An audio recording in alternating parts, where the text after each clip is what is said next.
Le Comité des droits de l'enfant a adressé en février 2016 des observations et des recommandations à la France. Concernant les mesures d'application générale que notre pays doit encore prendre pour appliquer vraiment la Convention internationale des droits de l'enfant,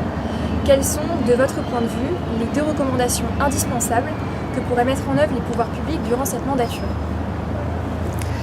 Le Comité des droits de l'enfant a notamment recommandé à l'État, à la France, de développer une politique globale en faveur de l'enfance,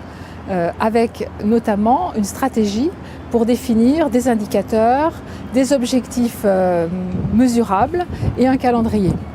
Je pense que c'est une des observations les plus importantes puisqu'elle est fondatrice de l'ensemble des observations qui ont pu être faites.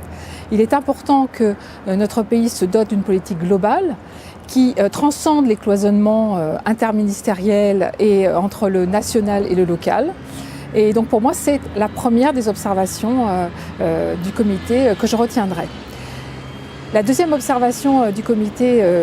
concernant les mesures d'application générale que j'ai envie de retenir,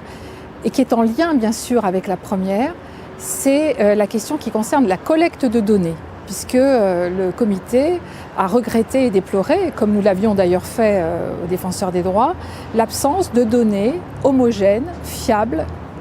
collectives, regroupées concernant les enfants et la situation des enfants dans notre pays. Là aussi, c'est un problème de cloisonnement institutionnel, mais c'est une nécessité impérieuse, puisque quand on ne connaît pas un problème, quand on ne peut pas le quantifier, eh bien ce problème n'existe pas et en tout cas, on ne peut pas mettre en place des politiques publiques adaptées.